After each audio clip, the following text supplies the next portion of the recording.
Are you ready? Yes. Welcome to Riot with l'artiste. Jean-luc Mège today. I'm coming in live from Bed-Stuy. Oh my God. Hello from Bed-Stuy, Brooklyn. Very exciting. We are here with an incredible artiste, Jean-luc Mège, and we're here with Sophia, who is working at the Riot. And we are going to talk about art this beautiful Saturday afternoon. So exciting. So Sophia and I are just going to ask you some questions. And what we'd like to do is just go piece by piece, and starting with this piece, explaining just what it means to you. I'm going to kind of actually move to the corner because it's so beautiful, this piece. And if you can just, there are 5 pieces that we're featuring for you. And so if you can explain this piece, then we'll move to the other 4. How's that? Okay. Where are you live in Lyon? Yes. Vive la France. It's in Greenwich Village in New York, and I can remember the very little street where I took that, and that's, for me, that's something like I love this picture. Can you push a little? I want to see it here fully. Okay. Yes. For me, it was something like a little weird to find that in New York. You know, you've got green, you've got trees in a very small space. And I love this picture. But that's one of my very first in New York. Yeah. And the process is a special process where you can mix like photography and almost painting. So to make this one, oh yeah, I remember, to make this one, I took something like 5 or 6 pictures that I mixed, and to have this impression with no shadow and almost like a painting, yes. It's so special. It's so special. Do you want to move to the next one? Yeah. I don't have let's just sit at it for a moment and just take it in. For me, I feel like I'm in the village. So when I use this background in meetings, it's in a moment when I just want to feel like I'm sitting in the center of Greenwich Village in New York City. I just love this piece. It's just so beautiful. And when you like to wear a lot of color, this piece is a really good one to have as a background. Let's stay in the village. Same day. Same day. No, not same day. No, it was different. No, it's this has been taken on the 6th Avenue. Yeah, 6th. Yes. And it was at the level almost of West 4 station subway. And that's the same process where you take 1, 2, 3, 4, 5, 6 pictures, you mix them to add all the details, even in the shadow and the over details in the sky, for example, because the sky was maybe a little clearer than that. So I wanted to capture the clouds in the sky. Oh, amazing. So, do you know HDR, Sophia? Yeah, so it's, Sarah, it's like you take different photos of the same, you keep the camera in the same spot and you take different photos with different exposures. So you get levels of detail and different levels of brightness. Yeah. And then you compress it all together. Some cameras are making, and even my camera is making now automatically this type of HDR, but it's never as good as if you do a real one with a tripod and you really take your 6 pictures, and after at home with a special software, you mix them. But I love to work on this type of picture in New York because it was the only way to mix the shadow and the light. That's the way to have a less contrasted picture, but to have the real sensation of this city. Let's take that one in. I just love the red and the mix with the brick, the orange brick, the blue sky and the clouds. I just love this piece. And I like to use this also when I'm pretending to be in the village, or I'm having a meeting with another New Yorker that maybe isn't living in New York. And I say, do you want to go to the village with me? We're going to move to these really amazing, I don't even know how Jean-Luc's going to explain these digital pieces. They're so urban, so much energy, so beautiful. Tell us about this piece. Sophia, I was taking picture of New York, okay, as a photographer, and I was also taking this type of panorama. And each time I was looking to my picture, I was very disappointed. And I was wondering why, because my picture was, well exposed, it was correct, the view was beautiful, but I did not get the feeling of, the same feeling I had when I was in front of the city. And one day I was at the top of the Rockefeller Center and I took a picture like that. And I was looking at the picture and I realized that I was not really happy with it because the picture was well exposed, was okay, but no feeling.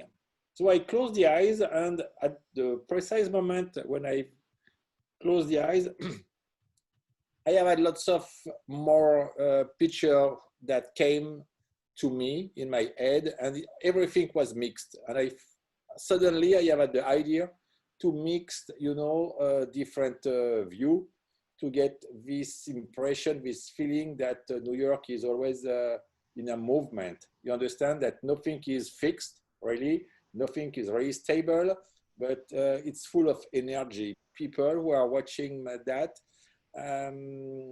they have the feeling that this city is always in movement. Nothing is stable and nothing is fixed. And that's the energy. I love that when you talk about it when you had your art show at the New York Design Center, and you were talking about how this represents the motion of New York. And I just think that's what the magic is in this point. The city in motion. Because when you are talking about New York, the first thing that came to you, that came to your spirit, that came to your head, is that this city never stops. And it's very complicated to have just a picture like that showing New York.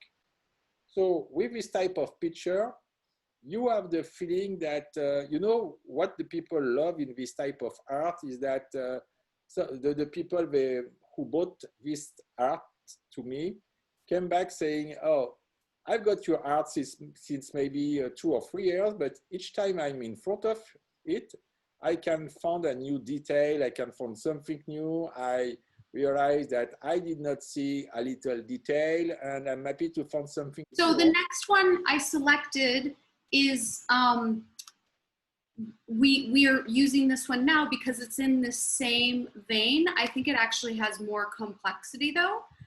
It's going to be great to hear Jean-Luc explain it because it's again this New York in motion, but there's even more happening in this piece. So Sarah, can you go a little out of the picture? Sorry. Yes, in this picture, for me, when you're in New York, it's like you've got, when you see the building, sometimes, especially in winter, the buildings are cold, you know, they are cold things. But if you go a little higher, it's like you have in front of you over building, and you know that people are inside, they are working. It's not a volcano, but it's like full of energy. You see the old office. So for me, it's a mix of 2 colors, 2 opposite colors, the blue and the gray, okay, and the yellow, orange, and red. You see all the energy going out of the building, and it's in the letters you can see with the New York Times. For me, I'm happy to think that these people are journalists and they are taping some articles and they are sending ideas to the world, or they could be writers, things like that. and you've got all this energy that is in the color going out of the building, people writing and thinking, and all these ideas are going out of in the sky with the letters. I love this piece. I think this piece for me was really, really important when the protests started in New York. I live in Bed-Stuy, very close to where the protests were happening at Barclays Center and Fort Greene. And it was a scary time. And so I actually switched all my meetings. Every time I joined for maybe 10 days, I only used this piece because it had some darkness and it had some sadness. And for sure, I would sometimes join kind of a racial justice, social justice kind of call where there was a speaker talking or multiple speakers talking. And then Sophia, if I was crying a little bit, I just went like this. And then I just would sit in the meeting and just hide behind this piece. Now the last, yeah.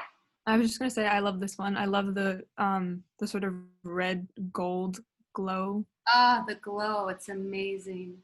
On the right of the picture, you've got this building where you can imagine that some people are living because you've got these little lights, okay? And so that means that there is life inside. But the main energy is coming from this main street where you've got it's like a fire, it's like a volcano of idea and energy. I love this one. Yes, I love it. Now, super excited about this last piece. This is my favorite, and this is the one I use most often in meetings when we're featuring Jean-Luc. I love roofs of New York, and this says New York from the top. I love roofs of New York, and I love the water tower. I don't even know, what are they, water coolers, water towers. I love them, and it captures that, and it captures so much color and energy and spirit. I'm crazy about it. That's the favorite piece of mine in this collection of 5. I'm gonna hide so you can explain it. For me, this picture, that's almost the same. You've got on the right part some energy, so it's not the same building for sure, but you can feel the same energy of work. But here it's mixed with the real night. So I think I think that I took this picture by night, and that was yes. And I had some energies, because for me it was super important to show some energy. So the little red things, flames, looks like energy here. And that's always the same, you know, when you look a view of New York, when you look to the city, you always have this building that seems to be very cold, very, you know, or you can say that strict building. And what is inside is super important, because that's the ideas, that's the energies, that's the work, and it's like that. So if you take just the left part of the picture, it's like the city is sleeping. If you take the right part, it's like the city is burning or working, and the middle is like a balance of the two. I love this art because I love really the blue. This blue is very particular. Yes. And the mix with the yellow and the red is not bad. And where do you think, what street is this from? I don't remember. I know it's in Soho. I think it's in Soho that I took that. It was like a party. Okay, it was behind a window, so that's why you've got some reflections. You know, on the right part, it's a real reflection. It's nothing that I had, and it's the same with the little part in the sky in the left. It's really amazing, and I love the red streak. Okay, I'm going to come back. And wow, what amazing art, Jean-Luc. Can you tell us more about when you became an artist? Just a little more about your story. When I was in New York, I really made my first art from the city of New York, because I never made this type of picture anywhere else. First, because I really love the building of New York, so that's the first thing. And in New York, you don't take your car, so you are using subway. Most of the time you're spending hours in the subway. And so I was always totally surprised or amazed by the building of New York. So when I was in the street with my photo equipment and my phone, I was taking little picture like that. And the main things was I wanted to show that to my children or to my friends in France. And so I was taking little picture with my camera and saying, okay, after I'm going to be in the subway, I will work my picture when I will be in the subway, and I will send it as soon as I am out of the subway. And that has been my first test of art.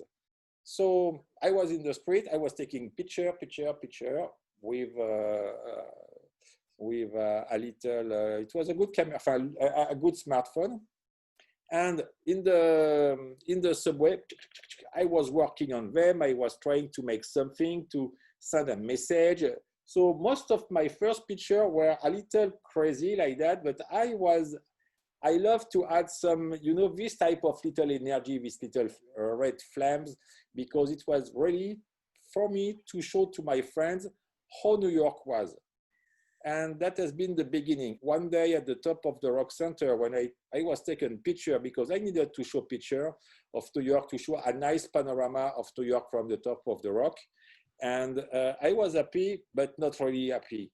So that's where I have had this crazy idea to mix the different picture, to have this feeling that New York was always in a movement, was not stable, was not strict, was not fixed, that this city was always moving.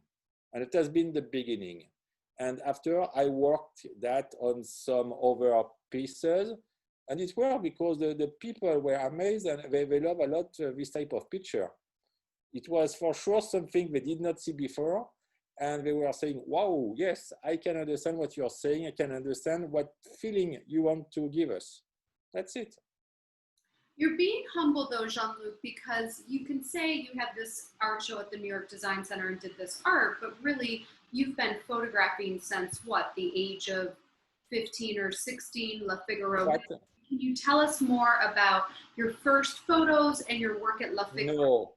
No, it could take another life, because I began when I was a children, and after I began my career when I was 25, and I was working from some magazines, and I was not super. I was happy because it was the best magazine. It was the Figaro magazine, so it's like the New York Times in New York, and but in color because it's a real magazine.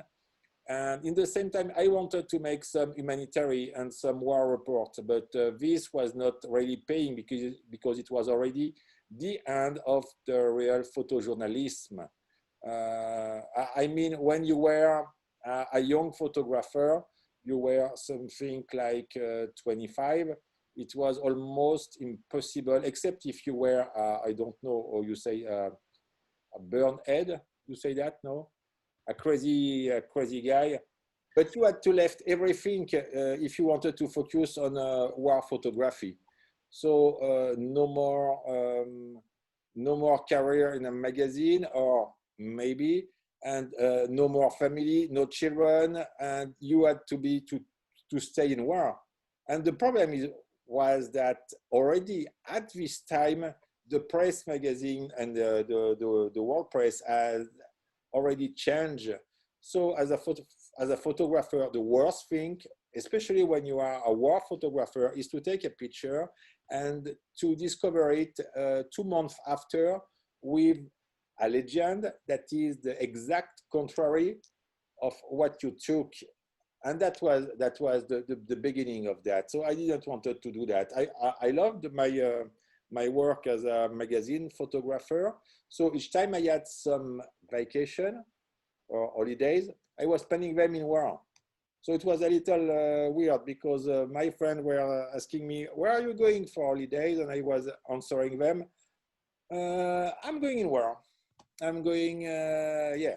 But I needed to do that. And I would have loved to do that and to live from that.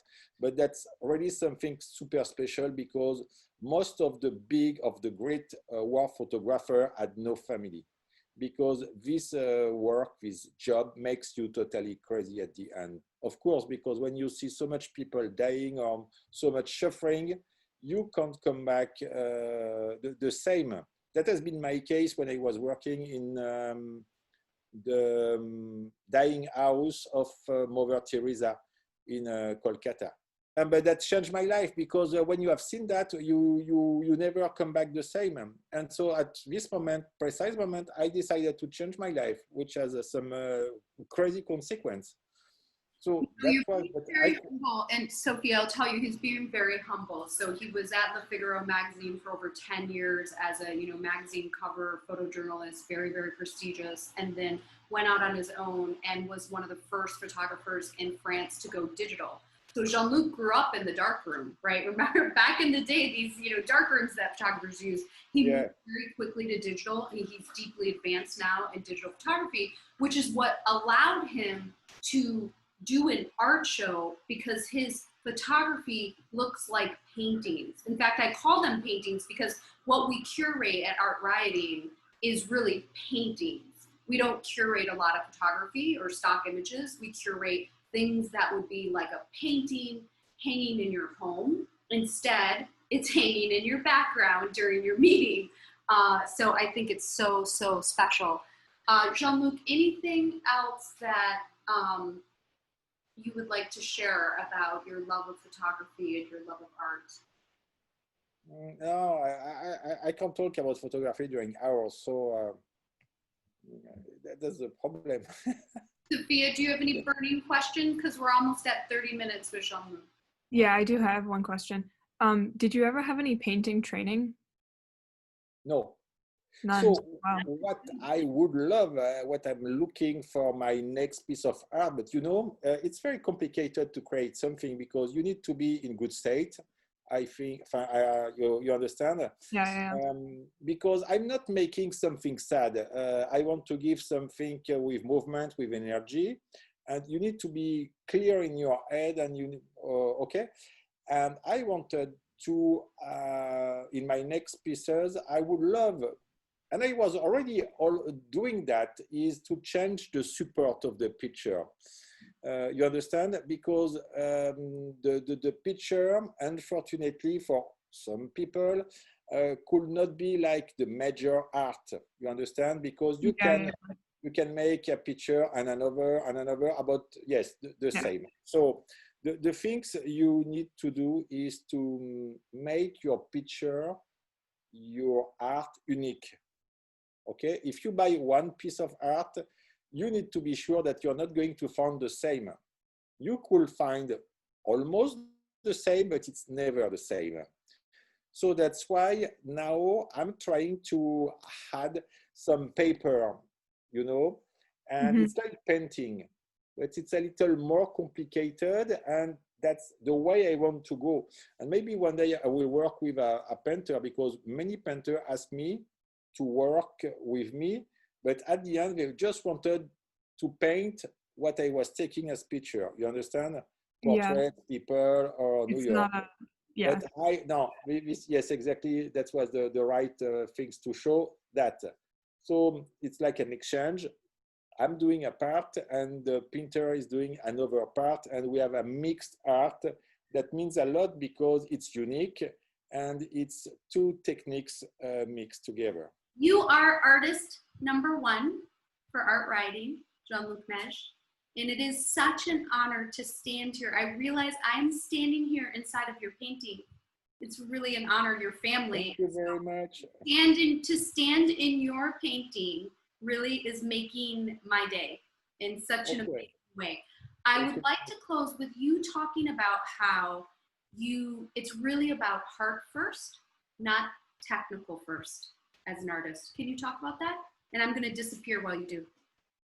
That's what I was explaining, I think, to Sofiano, when I was saying that most of the photographer, when we are taking a portrait or a picture, but especially in a portrait, because it's obviously it's more evident, you know, they can make crazy, beautiful portrait. Okay, when I say that, it's about technical. So you've got what we call in French clair obscur. You know, it's a painting techniques where you have just the face and everything is in the shadow or in the black. So technically, these pictures are beautiful, but something is missing. It's the soul of the people you have in front of you. For example, during the lockdown in France, it was a terrible, terrible, terrible period for me because I did not see anybody during 3 months almost. But at the end, I have accepted to go in a house for all people, you understand? And it was EHPAD, we say, house where all... That's an incredible project. What you call that? The retirement home project. Yes, probably. And these people, they did not see anybody since 4 months because for them, the lockdown began before. And I was the first to be from the exterior, and I asked them to pose for me and to make some photography. So it was very simple. I was using just 1 or 2 lights because that's the, and with a black background. Mm-hmm. And the goal was to really to capture the soul. And at the end, it has been a big success because even them, they were saying, oh my God, I've never seen me like that before. And the family were totally crazy about that. You understand? The technique was not super complicated because I put something like a softbox or an umbrella. So just that. But the most important was, and it was very complicated when you're wearing a mask, to ask the people to do something and to be really themselves in front of your lens, your camera. And that's it. So there's a big difference between just taking picture. Most of the, especially in US, not only in US, it's everywhere. Young photographer, they think because they have so much big photo gear or photo equipment that it's okay, they are professional. And suddenly you've got a little guy who's coming with a very small camera and is making something crazy. Why?